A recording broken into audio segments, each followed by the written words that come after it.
Hello everyone, welcome back to my channel. I hope you all are doing good. So in this video I am going to discuss about important MCQs class 6 history chapter 2 from hunting gathering to growing food. इस chapter में हम पढ़ेंगे map के through भी हम कुछ questions को पढ़ेंगे, इंपॉर्टेंट क्वेश्चन देखेंगे जो मैप में से बनते हैं, ठीक है। और एमसीक्यूज भी देखेंगे, इंपॉर्टेंट एमसीक्यूज। चलिए बढ़ते हैं हम आगे। उससे पहले हम मैप को देखेंगे, मैप में से समझेंगे कि इसमें से क्या इंपॉर्टेंट क्वेश्चंस बनते हैं, फिर हम आगे चलेंगे क्वेश्चंस में, ठीक है। और जब भी हम हिस्ट्री ज्योग्राफी पढ़ते हैं तो उसके लिए मैप होना बहुत जरूरी है। मैंने पिछले फर्स्ट चैप्टर में भी आपको मैप से पढ़ाया था, सेकेंड चैप्टर में भी ये मैप में बहुत इंपॉर्टेंट लोकेशंस दी गई हैं जो आपको पता होनी जरूरी है। हिस्ट्री में बहुत सारी ऐसी जगह हैं जिससे हमें मैप के थ्रू ही हमें समझ आएगा। तो देखिए सबसे पहले इस मैप में सबसे पहले हमें क्या दिख रहा है, तो ये ट्राइंगल दिख रहे हैं, कुछ ट्राइंगल आपको दिखेंगे, है ना, और कुछ स्क्वायर्स दिखेंगे, हर टाइप की शेप जो है यहाँ पे दिख रही है। तो इसका मतलब क्या है, तो जो ट्राइंगल्स हैं ये दिखा रहे हैं ये इन्वेंशन किए गए थे, ये जगह इतनी मतलब कब ये सर्च कब की गई थी, कब इन्हें आर्कोलॉजिस्ट ने खोजा था। तो ये उस बारे में बता रहे हैं कि जो ट्राइंगल में ये जो है भीमबेटका और यहाँ पे हुंसगी, कुरनौल क्लेव्स, ये जो 3 जगह है ये कब ढूंढी गई थी, पैलियोलिथिक साइट्स में टाइम पे ढूंढी गई थी, जब स्टोन एज था, सबसे पहला स्टोन एज पैलियोलिथिक साइट, ठीक है। उसके बाद यहाँ पे स्क्वायर्स वाली एरिया जो इम्पोर्टेंट है उसे हम पढ़ेंगे, जैसे कि मेहरगढ़, ये बहुत इम्पोर्टेंट होने वाला है, हिस्ट्री का सबसे इम्पोर्टेंट प्लेस इधर ही होता है। इस टाइप का जो पाकिस्तान वाला एरिया जो है ये बहुत इम्पोर्टेंट है, हिस्ट्री में आप पढ़ेंगे। तो जितना आप आगे चलते रहेंगे आप इस वाले एरिया को, मेहरगढ़ को पढ़ेंगे, ठीक है। जैसे कि हमने फर्स्ट चैप्टर में आपने देखा होगा, तो मैंने बताया था कि इस तरफ एरिया से क्या था, क्या हमने पढ़ा था इस एरिया से, जो किरथार एंड सुलेमान ये वाली जगह थी, वहां पे सबसे पहले एग्रीकल्चर हुआ था।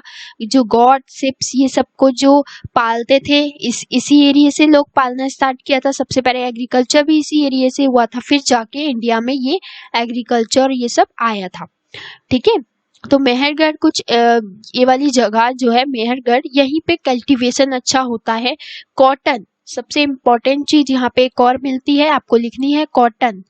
कॉटन को फर्स्ट जो यहाँ पे बोया गया था, ठीक है। सबसे पहले कहाँ कॉटन को बोया गया था, कहाँ पे एग्रीकल्चर आया था, कहाँ पे कल्टीवेशन अच्छा था, तो वो सब चीजें मेहरगढ़ में थी, ठीक है। ये मेहरगढ़ की तरफ ही यहाँ पे इंडस वैली सिविलाइजेशन मिलता है हमें, ठीक है। वो सब हम आगे पढ़ते चलेंगे। और इसमें हमें सबसे इम्पोर्टेंट और क्या देखने को मिलता है, स्क्वायर वाले एरिया जो है जैसे कि मेहरगढ़, ये हमें कब मिला था, नियोलिथिक साइट्स में मिला था।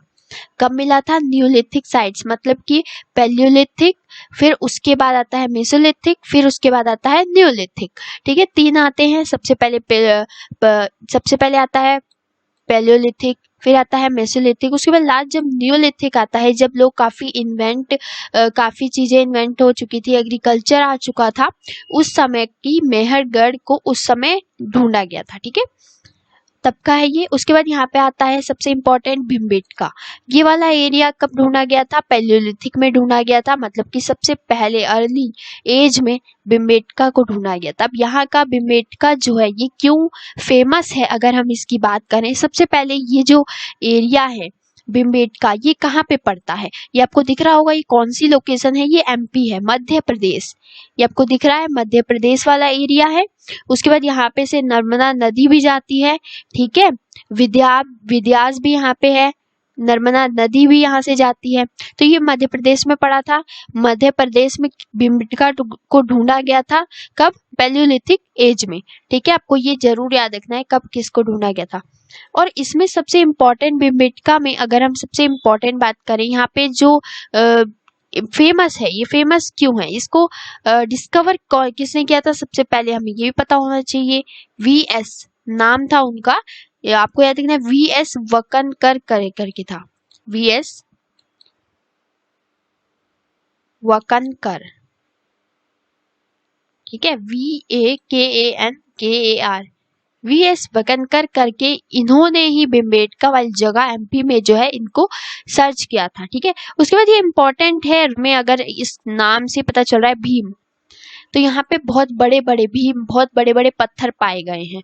रॉक आर्ट, ठीक है, रॉक आर्ट यहाँ की बहुत फेमस है। कहा कि MP में भीमबेटका की, जो ये भोपाल में पड़ता है, भोपाल वाले एरिया में ये पड़ता है। ठीक है, तो ये यहाँ पे भीम मतलब होते बहुत बड़े बड़े पत्थर जो है, पत्थरों में लोग आर्ट्स बनाते थे। ठीक है, इसीलिए ये इम्पोर्टेंट है। ठीक है, इसलिए ये फेमस था। और अगर हम यहाँ पे बात करें और हमें क्या पढ़ना जरूरी है, ये देखो एक ये नाम भी आ रहा है बुर्जहोम। बुर्जहोम इसे कहा जाता है और इसको भी नियोलिथिक साइड में ढूंढा गया था। कब ढूंढा गया था? नियोलिथिक साइड के टाइम पे ढूंढा गया था बुर्जहोम को। अब ये जो बुर्जहोम है, हम ये कहें कहाँ पे, ये कहाँ पे है? तो ये जम्मू कश्मीर में पड़ता है, जम्मू कश्मीर में है और ये नियोलिथिक साइड में ढूंढा गया था। और इसमें हमें क्या मिलता है?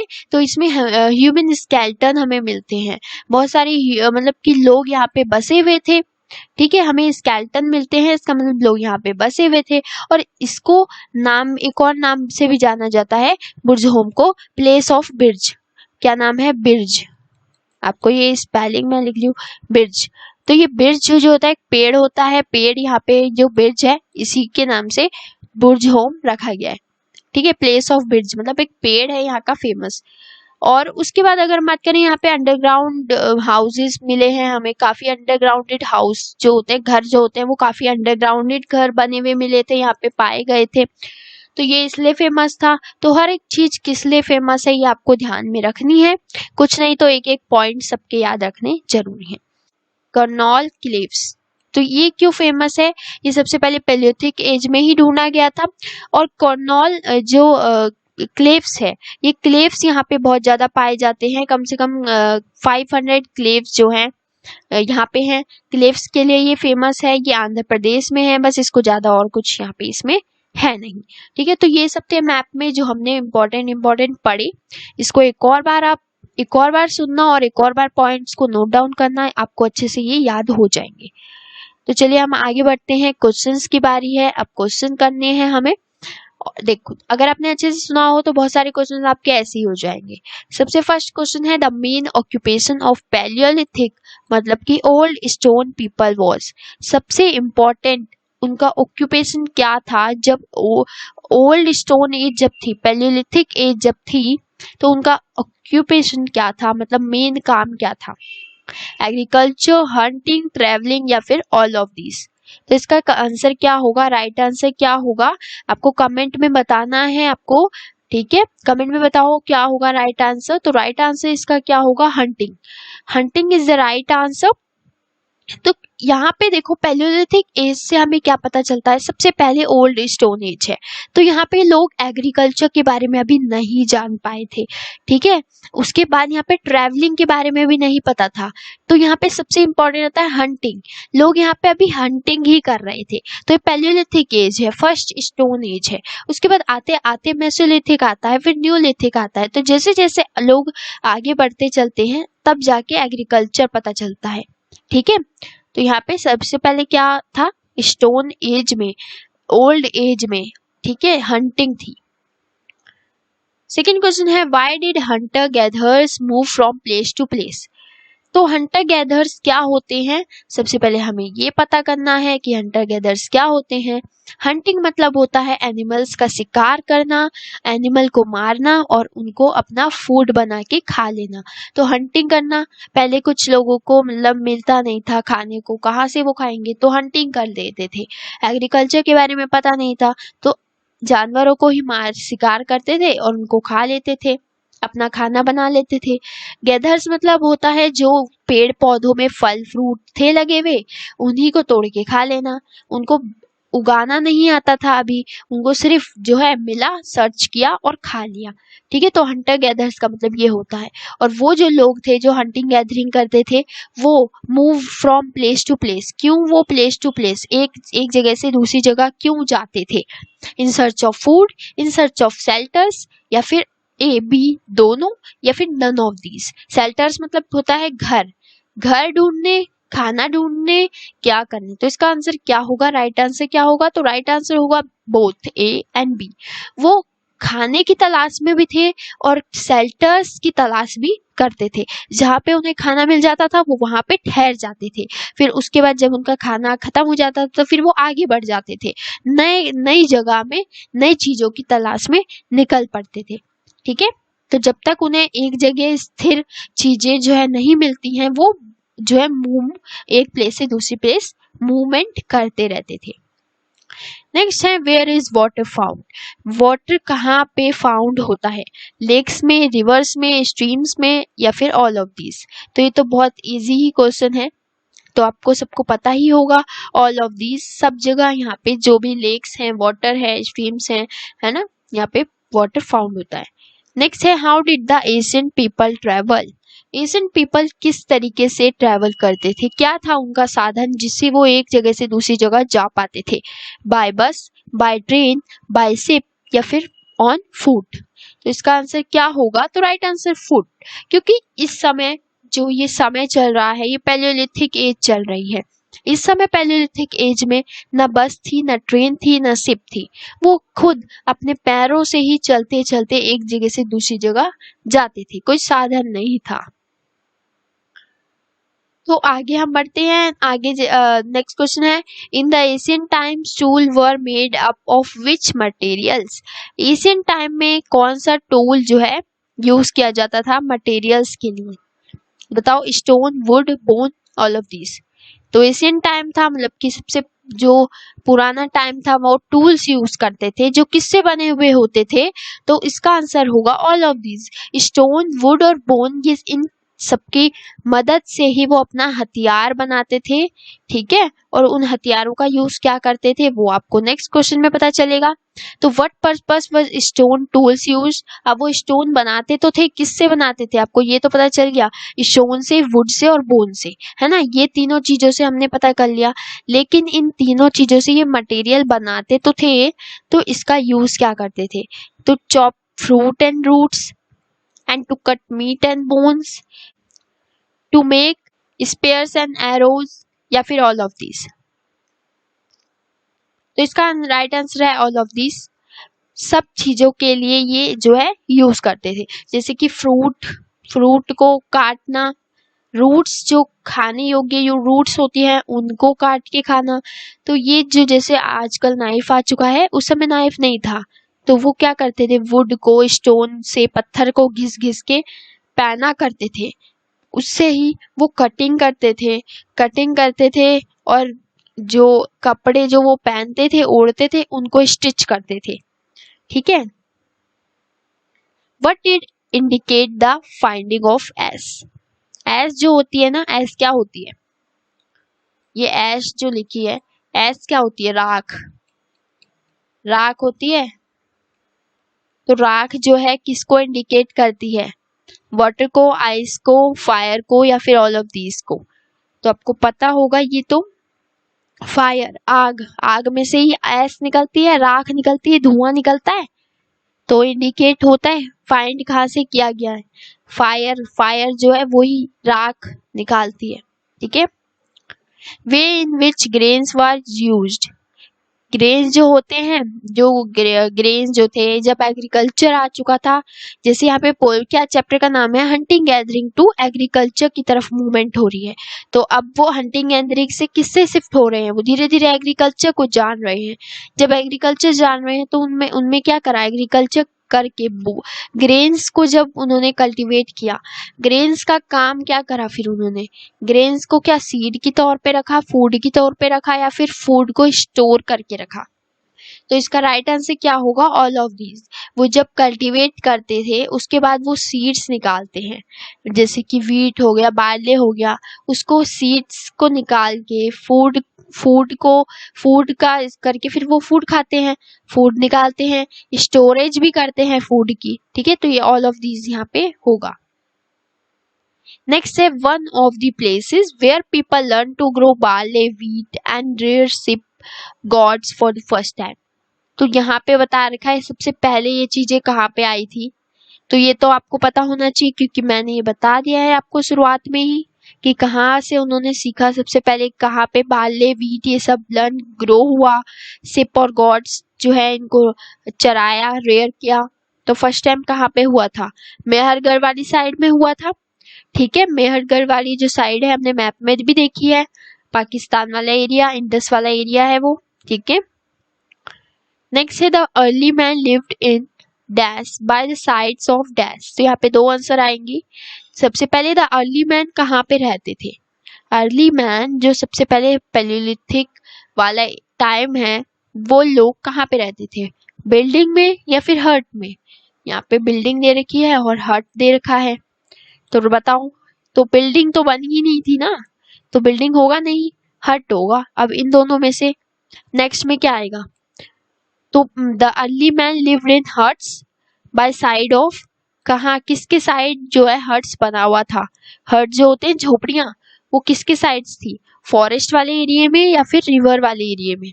तो हमने आपको, अगर आपने ढंग से सुना हो तो हमने क्या बात की थी फर्स्ट चैप्टर में? तो फर्स्ट चैप्टर में हमने बात की थी रिवर्स के साइड में रहते थे, है ना। गंगा, बैंक्स ऑफ गंगा, गंगा जो नदी है उसके साइडों में जो बैंक्स होते हैं, नदी के साइडों में जो बैंक्स होते हैं, वहीं पे लोग रहना शुरू करते थे, करा था लोगों ने रहना। ठीक है, तो हर्ट्स और रिवर्स यहाँ पे आंसर होगा। नेक्स्ट है 9000 before crisis begin an intermediate stage in stone age culture which is called. तो ये क्या कह रहा है? अप्रॉक्स 9000 जब ईयर एगो हमने देखा, 9000 ईयर एगो कौन सा एज चल रहा था? कौन सी स्टोन एज चल रही थी? स्टोन एज कितनी है? स्टोन एज 3 है। स्टोन एज 3 है। पहली पैलियोलिथिक, दूसरी मेसोलिथिक और तीसरी नियोलिथिक। ये तीनों स्टोन एज है। अब ये पूछ रहा है 9000 के अप्रॉक्स कौन सी ऐसी एज थी जो 9000 के अप्रॉक्स थी? तो बताओ।